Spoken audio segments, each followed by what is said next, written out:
নেতা শ্রী নরেন্দ্র মোদী যে দপ্তরের বিল সেই দপ্তরের মন্ত্রী মহামান্য অমিত শাহজিকে কৃতজ্ঞতা জানিয়ে এবং স্পিকারকে প্রণাম জানিয়ে আমি বাংলাতেই আমার বক্তব্য পেশ করব।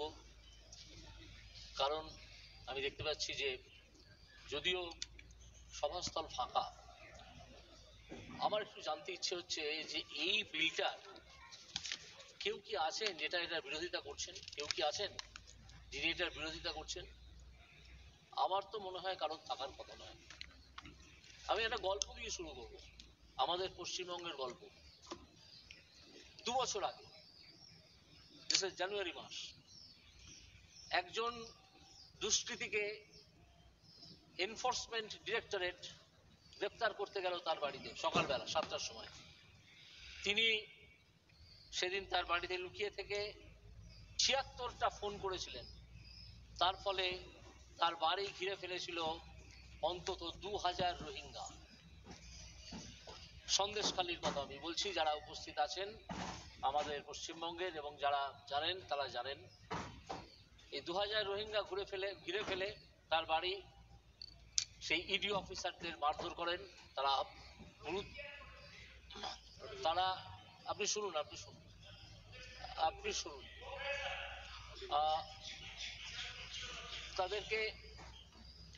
তাদেরকে ইডি অফিসারদের এবং ইডির যারা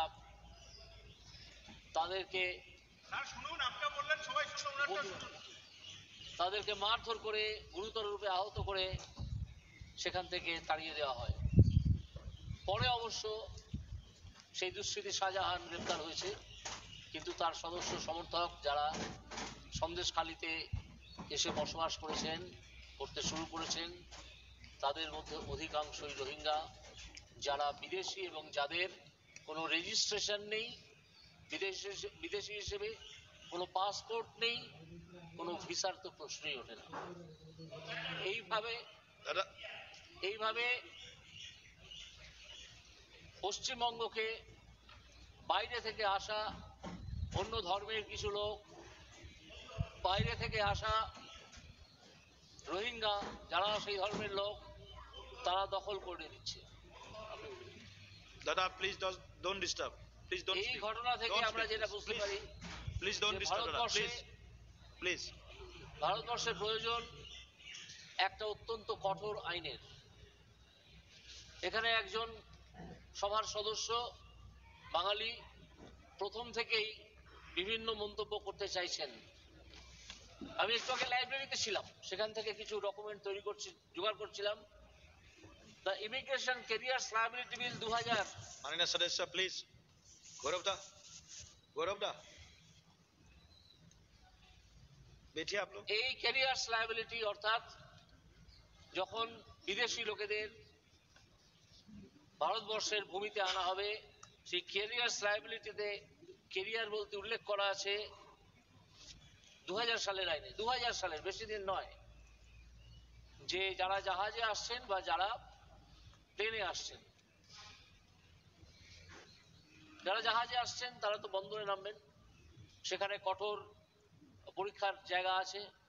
যারা প্লেনে আসছেন তারাও তো বিমানবন্দরে নামবেন, সেখানেও কঠোর জায়গা আছে। কিন্তু সেই আইনটিতে কোথাও রাস্তা ধরে যারা বিভিন্ন সীমানার পাশ দিয়ে বাংলাদেশ থেকে আমাদের এদিকে ঢুকে পড়ছে, বার্মা থেকে বাংলাদেশ পেরিয়ে আমাদের দেশে ঢুকে পড়ছে, সেই ক্যারিয়ারদের কথা কিন্তু নেই। এবার আমি যেহেতু আইনের লোক, সামান্য আইনের কথা বলতে হয়। যখন আমরা একটা আইনকে বিচার করি, একটা নতুন আসা আইনকে, এখানে যে বিল আনা হয়েছে, তখন আমাদের একটা প্রভিশন আছে। সব আইনজীবী বা যারা একটু পড়াশোনা করেছেন, আইন নিয়ে চর্চা করেছেন, তারা জানেন সেইটাকে বলা হয় মিসচিফ রুল।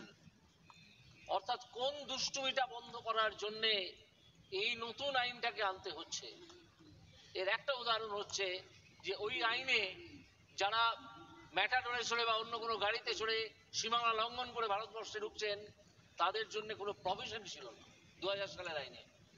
আজকে সেই আইনে ক্যারিয়ার্স বলতে ডেফিনেশন ক্লজেই বলা হয়েছে যে কারা ক্যারিয়ার হচ্ছেন means a person or entity, including section 2b, including any association of persons or company, whether incorporated or not, who is engaged in the business of transporting passengers or cargo by air, water or land. এই land কথাটা আগে কোনোদিন এইভাবে বিচার করা হয়নি বা আনা হয়নি। যারা ম্যাটাডোর, টেম্পো, অন্যান্য ছোট গাড়িতে ঢুকে পড়ছেন সীমানা পেরিয়ে, তাদেরকে বা সেই কেরিয়ারকে কখনোই বিচারের আওতায় আনা যেত না। প্রভিশনটাই তো আজকে এই আইনে সেই প্রভিশনটা হয়েছে। এইটা একটা মিসচিফ ছিল, যেটাকে রিমুভ করার জন্য এই মিসচিফ রুল প্রয়োগ করে আমরা দেখতে পাচ্ছি যে নতুন আইন আনার প্রয়োজন ছিল এবং এই আইন আনা হয়েছে। আরো দেখতে হবে এই আইনে মোট 4খানা আইনকে রিপিল করা হয়েছে, অর্থাৎ বাতিল করা হয়েছে। সেই 4খানা আইন হচ্ছে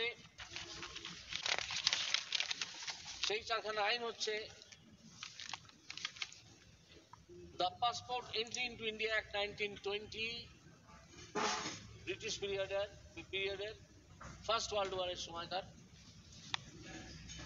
The Registration of Foreigners Act 1939, second world ওয়ারের সময়কার।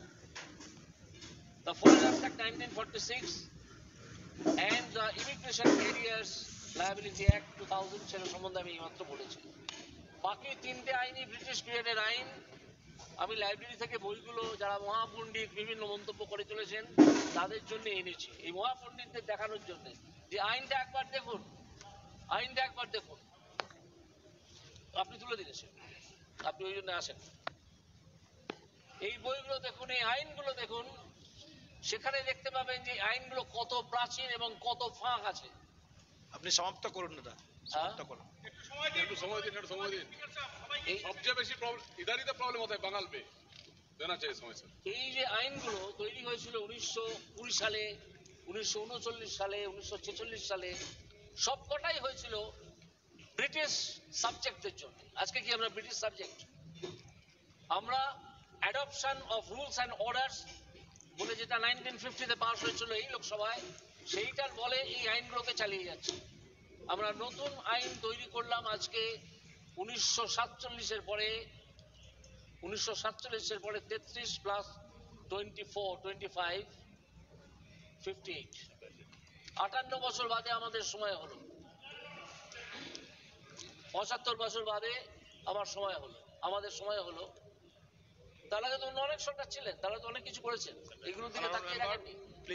এবং যাতে বাইরে থেকে, অন্য দেশ থেকে লোক এসে পশ্চিমবঙ্গের জনসংখ্যাকে এলোমেলো করে দিতে পারেন, যা প্রায় হয়ে এসেছে, সেই চেষ্টায় তাতে মদত দেবার জন্য এই ঘটনা দিনের পর দিন ঘটে চলেছে। আজকে যা পরিস্থিতি, তাতে বহু মানুষের ভোটার আইডেন্টিটি কার্ড, আধার কার্ড, যেগুলো তারা জালিয়াতি করে জোগাড় করেছেন, সেগুলো বাতিল হওয়া দরকার। এই আইন থাকলে, এই আইনের প্রয়োগ করে দেখানো যাবে যে কোনো একজন ব্যক্তি ভারতবর্ষের নাগরিকই নন। আজকে যখন এনআরসি করা হয়েছিল, তখন পশ্চিমবঙ্গে প্রচার করা হয়েছিল, যেহেতু আমি পশ্চিমবঙ্গের লোক, তাই পশ্চিমবঙ্গে এই বিপদটা আসে যে যারা এনআরসি করবে তাদেরকে ভারতবর্ষ থেকে বার করে দেওয়া হবে। 250 জন লোকের মতো, 250টা মতো অ্যাপ্লিকেশন এনআরসির জন্য পড়েছিল।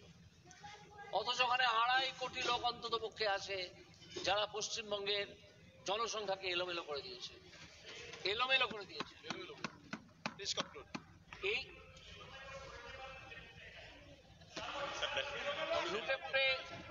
লুটেপুটে যারা খাচ্ছেন তারা কোথায় আসেন, কোন দলে আসেন, সেটা আমরা জানি। একটু আগে একজন বন্ধু বিএসএফ এর কথা বলছিলেন। বিএসএফ কে আমি ক্লিন চিট দিচ্ছি না, কিন্তু যেখানে বিরাট সীমানা ভারতবর্ষের সঙ্গে বাংলাদেশের, যার বিরাট অংশ পশ্চিমবঙ্গে, সেখানে বিএসএফ তো লাইন দিয়ে ব্যারিকেড করে দাঁড়িয়ে নেই। কাঁটাতার আছে, মানুষে ফাঁক থাকে, তার মধ্যে দিয়ে এই চোরাচালান গুলো হয়। যখন কেন্দ্রীয় সরকার এই বিএসএফ কে 50 কিলোমিটার অব্দি জায়গা দিয়েছিলেন তার কাজ করার জন্য, 50 কিলোমিটার ভেতরে ঢুকতে পারবে, তখন কারা চেঁচিয়েছিল? আজকে যারা বসে ফুট কাটছেন তারাই চেঁচিয়েছিলেন যে 50 কিলোমিটার অব্দি দেওয়া যাবে না। এর উপরে চাদর ছড়ে গেছিল। ফলে এই আইন তৈরি হয়েছে, আইন তৈরি হতে যাচ্ছে, আইন প্রয়োগ হবে। কারা ফরেনার তার ডেফিনেশন স্ট্রিক্টলি দেওয়া আছে এখানে। একটু আগে মাননীয় সদস্য সৌগত রায় বলেছেন যে অমিত শাহজি একটু স্ট্রিক্ট।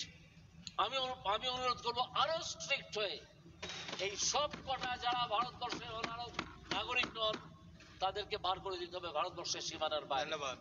এরা এমনকি আমাদের গণতান্ত্রিক প্রক্রিয়াকেও ডিস্টার্ব করে চলেছে।